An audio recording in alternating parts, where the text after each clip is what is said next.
Welcome to the Deep Dive. Today we're digging into the Jeffrey Epstein case again, specifically the latest official findings and the public reaction.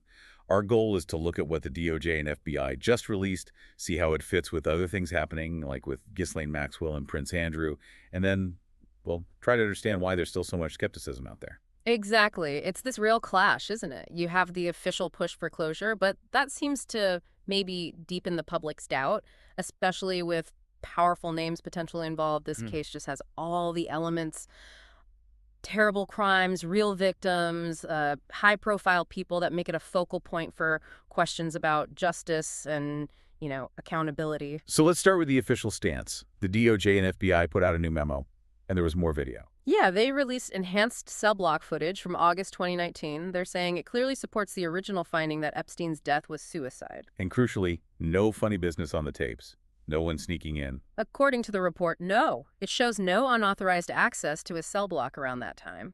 Okay, so that's one major point. What was the other key finding in this memo? The other big one addresses that persistent rumor, the client list. They confirmed basically no evidence of such a list or any related blackmail material was found. Right, and that means no new investigations based on that idea. That's what they've explicitly stated. No new charges or investigations against uncharged third parties are expected based on this information. The FBI seems to be signaling, this is it, the final release. Case closed from their end. Case closed officially? Maybe, but the legal side still feels messy. Ghislaine Maxwell, for instance. She's serving her sentence. Her appeal was rejected. True, but then you have these reports, pretty credible ones, suggesting she might actually be cooperating with federal authorities behind the scenes. Cooperating how? What would she offer? Well, the speculation is significant. We're talking potential video, photographic evidence, maybe involving some of those elite associates we mentioned. Wow, so cooperating could potentially, reduce her sentence quietly? That's the theory. It's not confirmed, obviously, but the possibility adds a whole new layer, doesn't it? It makes you wonder who else might be implicated if she is talking. Yeah, it definitely fuels more questions. And speaking of others implicated, what about Prince Andrew? His settlement with Virginia Giuffre? Right, that was back in February 2022. A civil settlement estimated around, $16.3 million?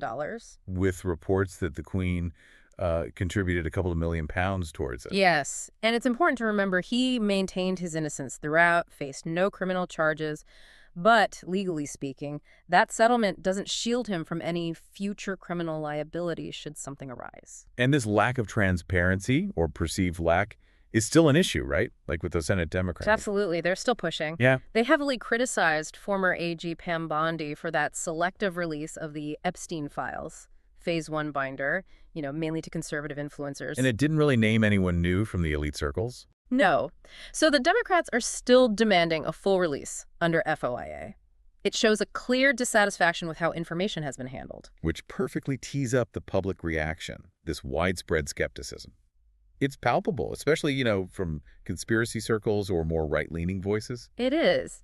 Many see this latest DOJ memo as a kind of U-turn, maybe, contradicting earlier suggestions or hopes about a client list. It feeds directly into existing distrust. It's like the more the officials say it's settled, the louder some people shout cover up. Precisely. You've got perceived broken promises, political angles coloring the responses, and just this stark gap between the official narrative and public unease. It's fertile ground for alternative theories. Okay, let's touch on the big ones. First, the idea he didn't die by suicide but was murdered. What keeps that going? Well, you hear about the broken bones in his neck, hyoid bones, specifically which some experts say are more common in strangulation than hanging. Then there are the stories of malfunctioning cameras outside his cell, the guards allegedly sleeping. The narrative being he was silenced by powerful people. That's the core of it, yes. Silence to stop him revealing more, which links directly to the second major theory. That the client list is real and it's being hidden. Exactly. The belief is he ran a sophisticated blackmail operation involving powerful figures. People point to the known high-profile visitors to his island and mansions. And the question, who was Ghislaine Maxwell trafficking for? Right. The argument is the sheer scale of wealth and influence involved suggests a cover-up to protect those names. Look, whether you accept the official findings or lean towards these theories, the case hits a raw nerve. Because it involves real harm, real victims, alongside immense power. Yes. And it leaves so many people feeling like they don't have satisfying answers. So, stepping back, what does this whole situation teach us, as people trying to figure out what's true? I think the Epstein case is a stark example of how official closure doesn't automatically mean public trust or acceptance. Especially when powerful interests are perceived to be in the mix. It really forces you as an individual to ask, how do you navigate these incredibly complex stories?